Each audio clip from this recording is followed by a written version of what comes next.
ഇത് കർണാടക ബിജെപിയിൽ പൊട്ടിത്തെറി എന്ന തലക്കെട്ടാണ് ഞങ്ങൾ ഈ ഇലക്ഷൻ ചാനലിന്റെ ഈ എപ്പിസോഡിന് നൽകുന്നത്. അതിന് കാരണം ഇതിപ്പോൾ ആദ്യമായല്ല. നേരത്തെ സൂചിപ്പിച്ചതുപോലെ ജഗദീഷ് ഷട്ടാറിനെ പോലെയുള്ള നേതാക്കൾ നിയമസഭാ സീറ്റിൽ ലഭിക്കാത്തതിൽ പിണങ്ങിപ്പോയ സാഹചര്യം ഉണ്ടാകുന്നു. പിന്നീട് അദ്ദേഹം തിരിച്ചു വന്ന പശ്ചാത്തലമുണ്ടെങ്കിൽ ഇപ്പോൾ ഇടഞ്ഞു നിൽക്കുന്ന മറ്റൊരു നേതാവാണ് KS ഈശ്വരപ്പ എന്നുള്ളതാണ്.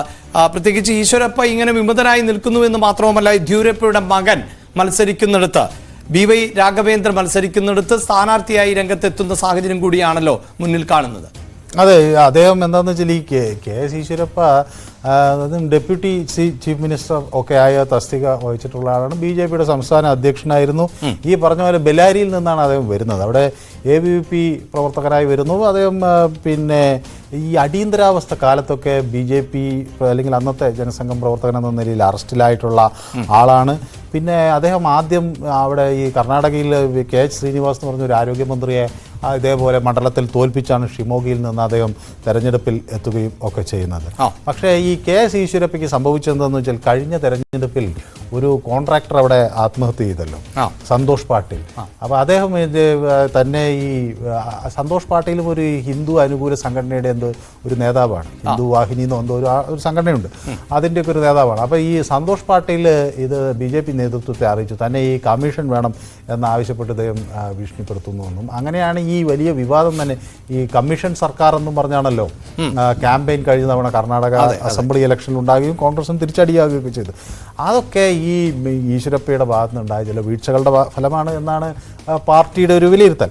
മാത്രമല്ല, ഇദ്ദേഹം ചില വിവാദ പ്രസ്താവനകൾ ഒക്കെ നടത്തുകയൊക്കെ ചെയ്തിരുന്നത്. പ്രത്യേകിച്ച് ഇനി മോദി സർക്കാർ വന്നാൽ മധുരയും കാശിയും ഒക്കെ പൊളിച്ചു കളയും, അവിടുത്തെ പള്ളികളൊക്കെ പൊളിച്ചു കളയും. അതുപോലെ ഈ മൈക്ക് ഉപയോഗിച്ച് നമ്മുടെ ഈ പ്രാർത്ഥന ഇസ്ലാം വാങ്ങുവിളിക്കുന്നതിനെയൊക്കെ അപഹസിച്ച് സംസാരിക്കുക, അങ്ങനെയൊക്കെയുള്ള ചില പ്രവർത്തനങ്ങൾ അദ്ദേഹം നടത്തിയതും ഒക്കെ ഒരു തിരിച്ചടിയായി കാണണം. ശരി, എന്തായാലും ഈശ്വരപ്പയെ അനുനയിപ്പിക്കാനുള്ള നീക്കങ്ങൾ നടക്കുന്നു എന്നാണ് നമുക്ക് അറിയാൻ സാധിക്കുന്നത്. അതോടൊപ്പം വളരെ പെട്ടെന്ന് പ്രേക്ഷകരുമായി പങ്കുവെക്കേണ്ടത്, നേരത്തെ സൂചിപ്പിച്ചു, ഈ ലിംഗായത്ത് സമുദായം അതോടൊപ്പം തന്നെ ഒക്കലിക സമുദായം, അത് വോട്ട് ശതമാനമായി നോക്കുമ്പോൾ ആ സംസ്ഥാനത്ത് 17% ലിംഗായത്തും അതോടൊപ്പം തന്നെ ഒക്കലിക 11%. ഒക്കലികയ്ക്ക് ചില ശക്തി കേന്ദ്രങ്ങൾ കൂടിയുണ്ട് എന്നതുകൊണ്ടാണ് അക്കാര്യം നേരത്തെ മനു എടുത്തു പറഞ്ഞത്. നമുക്ക് കൂട്ടിച്ചേർക്കാൻ എന്തെങ്കിലും ഉണ്ടോ മനു? സമയം വളരെ കുറവാണ്.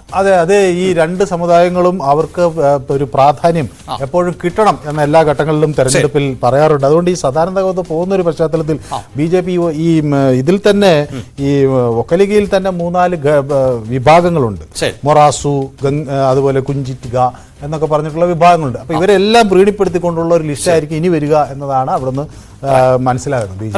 ഒപ്പം നമുക്ക് 2019 ഡേറ്റ കൂടി പരിശോധിക്കുമ്പോൾ നമ്മൾ നേരത്തെ തന്നെ ഈ ദക്ഷിണേന്ത്യൻ സംസ്ഥാനങ്ങളിലെ BJPക്ക് ഏറ്റവും കരുത്ത് കാണിച്ചിട്ടുള്ള, ലോക്സഭാ തെരഞ്ഞെടുപ്പിൽ കരുത്ത് കാണിച്ചിട്ടുള്ള സംസ്ഥാനം കേരളം, തമിഴ്നാട്, കർണാടകം, ആന്ധ്രാപ്രദേശ്, തെലങ്കാന ഇങ്ങനെയുള്ള ദക്ഷിണേന്ത്യൻ സംസ്ഥാനങ്ങൾ പരിശോധിച്ചാൽ അതിൽ ഏറ്റവും കൂടുതൽ സീറ്റുകൾ നേടാൻ സാധിച്ചിട്ടുള്ളത് കഴിഞ്ഞ തെരഞ്ഞെടുപ്പിൽ ഈ കർണാടകത്തിൽ നിന്നാണ്. അവിടെ ഇത് നിലനിർത്തുക എന്നത് ഇപ്പോഴത്തെ സാഹചര്യത്തിൽ, കാരണം അധികാരത്തിലിരിക്കുന്നത് കോൺഗ്രസ് ആണ്, സദാനന്ദ ഗൌഡയെ പോലെയുള്ളവർ പിണങ്ങിപ്പോയാൽ ഈ സീറ്റ് നിലനിർത്തുക എന്നത് ശ്രമകരമാകില്ലേ എന്നുള്ള സംശയമാണ് ഇവിടെ ഉയർന്നു വരുന്നത്. വളരെ പ്രധാനപ്പെട്ട പോയിന്റായി അത് കൂട്ടുമ്പോൾ ഈ വോട്ട് ശതമാനം കൂടി പറഞ്ഞു വെക്കാം മനു. നമുക്ക് 2019, 14, 2009 കാലഘട്ടങ്ങളിലെ വോട്ട് ശതമാനം കൂടി പ്രേക്ഷകർ ഒന്ന് സ്ക്രീനിൽ ഫുൾ സ്ക്രീനായി ഇപ്പോൾ കാണാൻ സാധിക്കും. അതിൽ എടുത്തു പറയേണ്ടത് 2019 BJPയെ സംബന്ധിച്ചിടത്തോളം 51% വോട്ട് അവിടെ തെരഞ്ഞെടുപ്പിൽ, ലോക്സഭാ തെരഞ്ഞെടുപ്പിൽ നേടാൻ സാധിച്ചു എന്നുള്ളതാണ്. അപ്പോൾ അവിടെയാണ് ഈ നേതാക്കളുടെ കൊഴിഞ്ഞുപോക്ക്. മറ്റെല്ലായിടത്തുമൊക്കെ പറയാറുണ്ട് അങ്ങനെ നേതാക്കളൊന്നും പോയാൽ പാർട്ടിക്ക് കേഡർ സ്വഭാവമുണ്ട്, അതുകൊണ്ടൊന്നും സംഭവിക്കാനൊന്നും പോകുന്നില്ല എന്ന് പറയുമ്പോൾ പോലും ഇവിടെ ഈ നേതാക്കൾ ഇടഞ്ഞു നിൽക്കുന്നത് ദക്ഷിണേന്ത്യയിൽ കൂടുതൽ സീറ്റുകൾ, കൂടുതൽ താമര വിരിയിക്കാൻ ശ്രമിക്കുന്ന BJP എങ്ങനെയാണ് മറികടക്കുക മനു? അതെ, അവിടെ BJPയെ സംബന്ധിച്ചിടത്തോളം കർണാടക മുഴുവനായി ഞാൻ നേരത്തെ സൂചിപ്പിച്ച പോലെ എടുക്കേണ്ട ഒരു സാഹചര്യമുണ്ട്.